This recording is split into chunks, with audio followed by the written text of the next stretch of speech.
Hello everyone, सम्पूर्णलाई सन्चै छ होला पनि। हजुरको माझमा उपस्थित भइसकेको छु म सानो मिनीबाट लिएर। ल फेरि म फटाफट ड्युटीतिर लागेँ है, रुमतिरबाट रुमसुम बन्द गरेर जानुपर्ने हुन्छ। फेरि फटाफट म रुमतिर लागेँ र रातिको ड्युटी छ, के गर्ने यस्तै छ। साथीहरू नजा भने नहुने नि त, त्यही भएर म फटाफट गाडीमा चाहिँ हालेर सुई जाँदैछु नि त। यहाँबाट जाँदैछु जान अब बाटोतिर यतातिर डर हुन्छ। फेरि मन्दिरतिर पनि 10 बजिसकेको छ, मन्दिर पनि बन्द नभएको रहेछ नि त। मन्दिर अहिले बन्द हुँदैन, 10-11 बजी नै बन्द हुन्छ। फेरि जाँदा फेरि भिडहरू पनि रहेछ। अनि कोही गाडीहरू छन् कि भनेर यताबाट हेरेको गाडीहरू भेटेन र साइकलहरू मात्रै चलिरहेको थिएँ। अनि यता मान्छेहरू जानेहरू गइरहेको थिएँ। अनि जाँदा अगाडि एउटा साथी चाहिँ भेटेँ है मैले। फेरि साथी पनि जाँदो रहेछ, अगाडि ब्याग बोकेर जाँदैछ। त्यही भएर साथीसित म साथीको नजिक पुग्दैछु, तर साथीलाई थाहा छैन म पछाडि बेला आउँदैछु भन्ने कुरो। अब नजिक पुग्ने बेला बल्ल ठाउँमा आउँछ है साथीले, नजिक पुग्ने बेला फर्किएर चाहिँ साथीले त्यसपछि बल्ल ठाउँमा उसलाई थाहै छैन म पछाडि उसलाई पछि गर्दैछु भनेर थाहै छैन नि त। त्यहाँबाट साथीलाई भेट्यो, त्यसपछि फटाफट कम्पनीमा गयौँ। कम्पनीमा काम सुरु भयो है। त्यहाँबाट म चाहिँ उठाउट बक्सहरू ल्याउने अनि यतातिर लगाउने काम गरिरहेको छु। बक्स चाहिँ मोमोको बक्स हो। अनि बक्स पनि ल्याउने, उताबाट फेरि त्यहाँमा स्टिकर लगाउनु पर्छ, नाम बाई नाम हुन्छ, स्टिकर त्यो लगाउनु पर्ने हुन्छ। सो मैले स्टिकर लगाउनु बक्स ल्याउँदै स्टिकर लगाउँदै गर्दैछु। यसमा स्टिकरमा लेख्नु पर्ने हुन्छ र के गर्ने अब यहाँबाट यताबाट दिन्छ साथीले।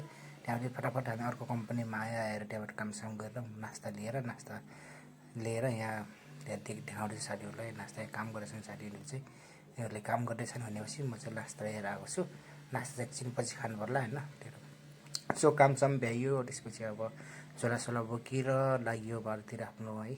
त्यहाँबाट आएँ साथी एकजना साथी आइज भनेर म त लागेँ सुई हिँड्दै गर्दाखेरि ल म हिँड्दै गर्छु, मेरो एउटा भिडियो बनाएँ नि त पछाडिबाट हिँडेर आएको भनेर मैले साथीलाई फेरि भिडियो बनाएँ, भिडियो पठाएँ। त्यसपछि फटाफट त्यहाँबाट फेरि अर्को कम्पनीमा गएर त्यहाँबाट फेरि आउट गरेर फटाफट म चाहिँ रुममा पुगेर तालासाला खोलेँ होइन। त्यहाँदेखि भित्र आएको रुम भित्र पसेको त रुम यस्तो बिछाएकोसँग थियो है।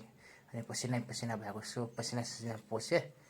अनि ब्याग सेग अब साइडमा राखेर अब फेरि दिक्क लाग्यो। फेरि अब रुम साफ गर्नुपर्ने हुन्छ। रुममा कस्तो 1 हप्ता 2 हप्ता नै भइसकेको थियो रुम साफ नगरेको, त्यही भएर रुम यस्तो अवस्थामा देखिरहेको थियो। अनि यहाँ पानी लिएर आएको मैले, पानी चाहिँ फेरि प्लास्टिकमा फुट्दैछ क्या। फेरि यसो हालेको प्लास्टिक यस्तो भइदिरहेको, त्यहाँबाट फेरि प्लास्टिकबाट खनायो मैले। पानी चाहिँ किन्नुपर्ने हुन्छ नि त, त्यही भएर कम्पनीबाट नै मैले पानी लिएको थिएँ। पानी चाहिँ कम्पनीको राम्रो हुन्छ योभन्दा, त्यही भएर कम्पनीबाट लिएको थिएँ मैले। सो यसो सार्दाखेरि प्लास्टिकहरू पन्नेमा ल्याएको, पन्ने नै त्यसमा नै फुटेर चुइछ क्या। त्यसपछि खाली गरिसकेर गिलास सिलास सटाएँ, यसमा टक्क राखेँ मैले। त्यसपछि रुम साफ गर्नुपर्ने हुन्छ।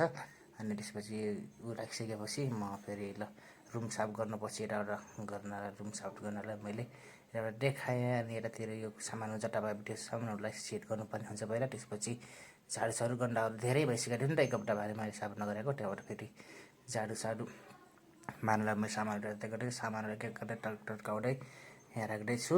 र सामानहरू फेरि कति गन्दा भइदिरहेको क्या। फेरि 1 हप्ता नै भइसक्यो। अब खानासाना मैले आज बेलुका खासै बनाउनु नि त रुमतिर, त्यही भएर अब पछितिर बनाउनु पर्ला भनेर आज बेलुका खाना बनाएन। त्यही भएर यस्तो प्याज खोज्नु छ। अनि त्यसपछि फटाफट मैले यतातिर देखाएँ, साफहरू गरेँ होइन। त्यसपछि दिक्क लाग्यो भने गरेँ होइन, रिस पनि उठ्यो। त्यसपछि फटाफट म झाडुसाडु मार्न सुरु गरेँ। यहाँ झाडुसाडु मारेर अब त्यहाँ गन्डा जमाएको कुनातिर माखुराहरूले जाल कटिहालेको, त्यहाँबाट फटाफट साफ गरेर पुच्छा पनि लगाएँ मैले। पुच्छा 2-3 चोटि लगेर 2 चोटि लगाएँ। त्यसपछि पुच्छा लगाइसकेपछि त्यहाँबाट फटाफट सबै गर्नुपर्ने हुन्छ नि त। त्यसपछि भाँडाहरू फेरि त्यो साफ गरिसकेपछि माथि भाँडा सेट गर्न सुरु गरेँ। माथि सबै भाँडाहरू सेट गरिसकेपछि टक्क पारेर सेट भयो। सेट भइसकेपछि अब यो तलमाथि फेरि राख्नुपर्ने हुन्छ क्या। त्यो सामानहरू तलमाथि कुकुर चुलाएर राख्नुपर्ने हुन्छ। अब तलमाथि नचुला भने नहुने नि त, त्यही भएर अब सामानहरू फेरि एक्लो मान्छेलाई अलिकति टेन्सन पनि लाग्दो रहेछ, सामानहरू गर्न झ्याउ पनि क्या। फेरि त्यही भएर फटाफट म चाहिँ यतातिर लागेँ। यहाँबाट फेरि यतातिर यसो देखाएन, यो माथितिर यो माखुराले जाल बनाएको छु, साफ गर्नुपर्ने हुन्छ, फुरी बनाएँ। त्यहाँबाट जति सक्छु म त्यति गरेँ होइन। त्यसपछि गर्दा यो जाली हालेर सिधाएँ। जालीहरूलाई सप्लाई गरिसकेपछि अब फटाफट पानी आयो। अब पानी लिएर तलतिर रुम मुनिमा साफ गर्नु भने फटाफट जगबाट पानी मैले खनाएँ होइन।